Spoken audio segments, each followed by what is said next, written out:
Naheem. Thank you, Ephraim. I'm actually not going to speak. I just wanted to introduce one of our students. The Talmud teaches us, the author of the Mishnah, Rebbe, says, I've learned a lot from my rabbis, my teachers, more from my colleagues, and the most from our students. In Tel Aviv, the students are amazing and are inspiration. And this one student I'm going to introduce tonight, Shira Kaplan, will tell you a little bit about Tel Aviv and has taught us the message of Bishvili Nivra Ha'olam. One of the things I'm working on with Rav Shalom Schwartz, that the world was created for me and I could help change the world. And I just want to introduce Shira Kaplan, one of our students. Thank you.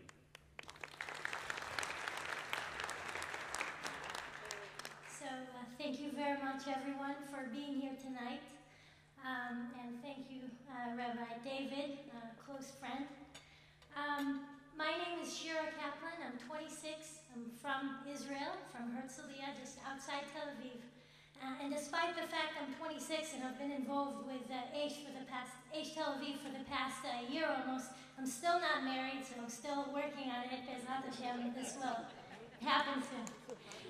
Just a little bit about myself. I grew up in Herzliya, went to high school in Italy for 2 years, then served in the IDF's intelligence corps in the unit known as 8200, for those of you who know, and just recently graduated from Harvard, undergrad with a degree in government.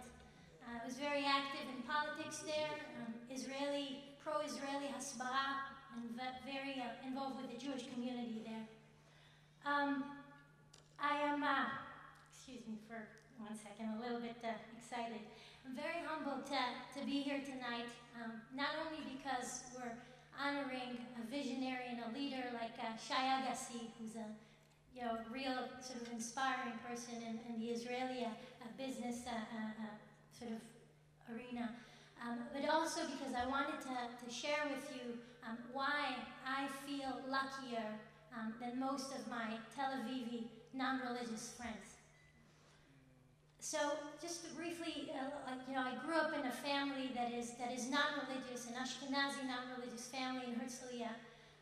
But really, we would often have Shabbat dinners almost every Friday, but never have a real kiddush. And the first time I really had the experience of having a kiddush was when I was 14 years old. And that happened in a summer camp in the United States. So I had to travel, 10,000 miles to really have the first Var Torah given to me and the first, sing the first brachas. The second time I had a kiddush when I was 18 years old, and that happened in my military base in the south of Israel. And that's where I sang Eshet Chai for the first time. And the third time was when I was 22, and again that happened in the States at Harvard. So, you think about it, and it kind of strikes you that there's something, fundamentally ironic about, having a Jewish, girl from a, okay, educated family from Herzliya, who only gets exposed to this kind of Jewish life at the age of 20, but not only that, also has to go through this in the U.S. and not in Israel.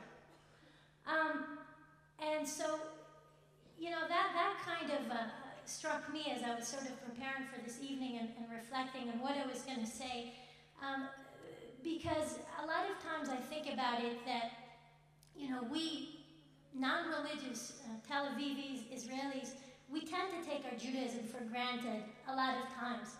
And if we need to send our kids all the way to the U.S. to become more religious and more observant, we're going wrong somewhere. At the end of the day, my grandfather came to this country because he was Jewish, and his father had been murdered in the Holocaust because he was Jewish. And I speak Hebrew because I'm Jewish. So there's really no reason whatsoever for me not to feel the sense of religiousness and to celebrate my Judaism in my own country. And I think this is really where Aish Tel Aviv fits in and sort of comes to play.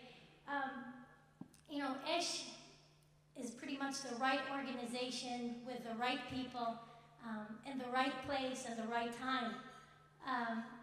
You know, Esh says pretty much that if Tel Avivis don't go to Judaism, then we'll bring Judaism to them. Much like they say about, you know, Muhammad and the mountain, or at least we say that, they say that in Hebrew. And I got involved with Aish last year through a very close American friend of mine.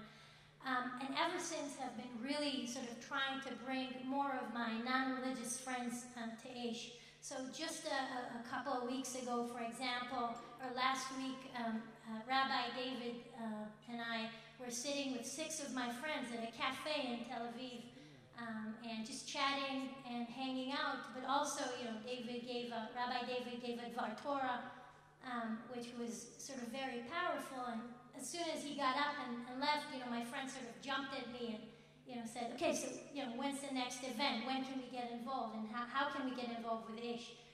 When's the next Shabbat dinner? So really, Rabbi David and his wife, Efrat, and Rabbi Yoni Kaiman, who also runs the program, have been amazing at reaching out and really revolutionizing, sort of gradually, slowly and gradually, the city of Tel Aviv. What they did first is they reached out to the Anglo-American community there. There's a big Anglo-American community in Tel Aviv, and later on to the business community. And finally, they're trying to crack the real tough cookies, which are, you know, non-religious Sabra Tel Avivis, like myself and my friends. And they've been doing you know, I think a pretty amazing job.